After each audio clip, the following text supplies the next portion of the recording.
Many thanks to Pandemonium, Fatal Attraction Vanilla servers, Atlas, One Original DayZ servers, Clash Vanilla servers, Sheriff Line, Sauerkraut, Sergeant Pepper's DayZ Invasion server, PGZ servers, Chinese Cream Vanilla servers, Tequila, and CF Tools Cloud for making this video possible. If you played DayZ for long enough, you will know exactly how painfully loud the click of getting a weapon jam is. So in this video, we're going to investigate the many probabilities and reasons for these jams, explain how weapon, magazine, and ammo jams are different from each other, whether or not you should be mixing damaged ammo with pristine ammo stacks, and how to easily make weapons jam 10 times less often. There are 4 types of jam in DayZ: weapon jam, magazine jam, ammo jam, and strawberry jam. When it comes to weapon jams, DayZ uses 3 different probabilities to determine if your weapon should jam based on the quality level of your weapon, with damaged weapons jamming more than pristine weapons, for example. These probabilities, or the chance to jam per shot, on rifles at least, are as follows. So pristine will never jam, 0% chance. Worn has a 1 in 1,000 chance to jam, or 0.1%. Damaged is 1 in 100, or 1%. And badly damaged is 10%, or 1 in every 10 rounds will cause a jam. For badly damaged, it could jam on the first shot, or you might get really lucky and not have a jam until the 27th shot. It really is a game of chance, but on average, it's going to be 10%.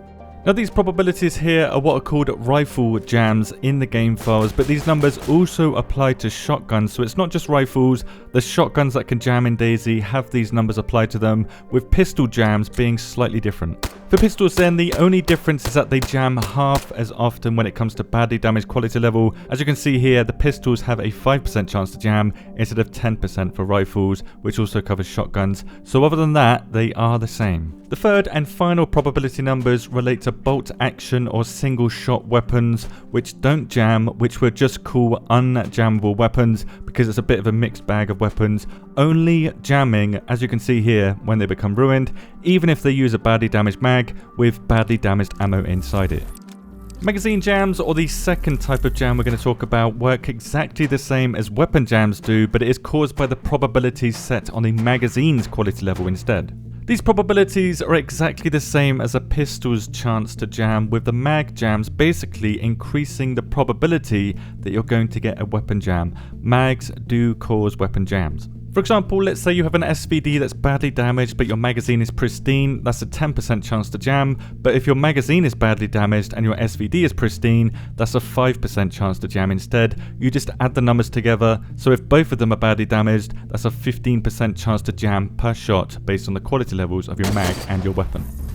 The only way that ammo can jam your weapon in DayZ is by chamber firing a weapon that doesn't have a mag inside it, which also happens to pristine weapons, so even pristine weapons can jam by chamber firing them.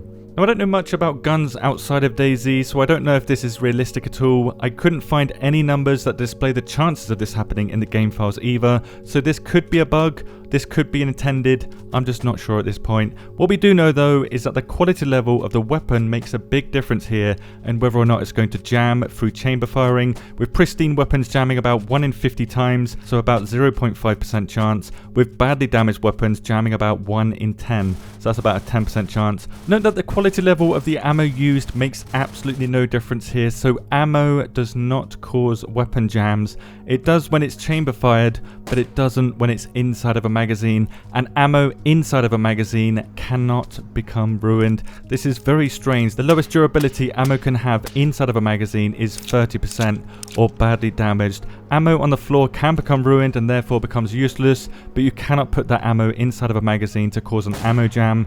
Ammo jams do not exist in DayZ unless you're chamber firing. This means that if we mix badly damaged ammo with pristine ammo, we're going to reduce the durability, yes, but reducing the durability does nothing at all when it's inside of a weapon. For example, badly damaged shells inside of a 133 won't cause any jams. Only the quality level of the weapon dictates jam probability from these numbers here for the shotgun, with the 133 having the rifle jam chances that we saw earlier. The best way to stop a jam is not having one to begin with, which can be achieved by using weapons and mags that are only in the pristine condition, because as we saw earlier, 0% chance, or only using weapons that cannot jam, which is all of these weapons here.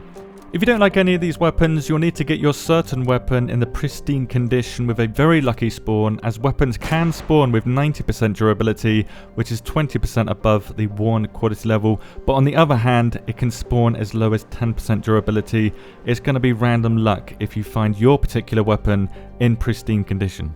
Combining this with the fact that it's not possible to repair a weapon or magazine to pristine, only to worn as a maximum, even when you're maxed out in the soft skill, so it's going to be impossible basically to prevent weapon jams with most weapons.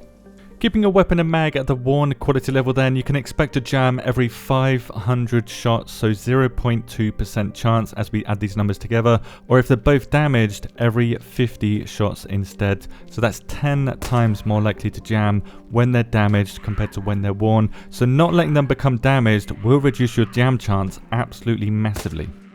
When a weapon does become jammed, you will get a click and an X down here, along with an icon in your window depending on the ammo type that you use, and it will take exactly 8 seconds to unjam your weapon. You will need to hold down the reload button for the entire 8 seconds. Cancelling at 6 seconds will mean that you need to start the animation again. You can unjam a weapon while sprinting, which makes jams while dealing with infected much easier. Jams versus infected doesn't make any difference. You can sprint and unjam and then just turn around and kill the infected. But against players, it is far better to switch weapons, making carrying 2 weapons an absolute essential in DayZ, as 8 seconds is a painfully long time to wait in combat. If you do have time to unjam your weapon, the distance that the unjamming sound can be heard is a very low 10 meters, which drops off extremely quickly. This may change as it's not very realistic how quickly this drops off. Be aware that players can interrupt this animation with heavy attacks, and if someone shoots your mag or weapon, they can jam your gun instantly if they ruin the mag or the weapon. Because damaged is so much worse than worn, avoiding damage is the best way to prevent weapon jams in DayZ, so it's worth noting that using your gun as a melee weapon will damage it at a rate of 1 durability per hit. Butt stocks do absorb this damage on the first attack, but on the second attack back, your weapon will take damage. Specifically, this animation will damage your weapon, but the first animation will damage your buttstock if you have a buttstock. If you don't have a buttstock, it will always damage your weapon at 1 durability per hit. In addition, loading ammo into or taking ammo out of your magazine will damage it at a rate of 0.05 durability per round or per shell. It doesn't matter about the quality level of the ammo or the magazine, it's always going to be 0.05 durability per round or shell, so it is possible to ruin a magazine by loading ammo into it or taking ammo out of it. I'm guessing this is in place because firing your weapon won't damage your magazine, it only damages your gun, suppressor or compensator, which you can learn more about in this video here. This video also shows how to reduce damage to suppressors by 4 times in some cases, and how to make your weapon cleaning kits last longer, so this is going to help you a lot when it comes to weapon jams. Alternatively, you can learn how to ruin other players' weapons and attachments in this video here. And finally, due to us now understanding how jamming works in DayZ, finally I've put the jam numbers here on the website, so every single weapon now has jam statistics next to it, and all of the magazines do too. A big thank you to DayKooks and Big Perm for the recent donations to the cause. Thank you very much for watching, and have a good day.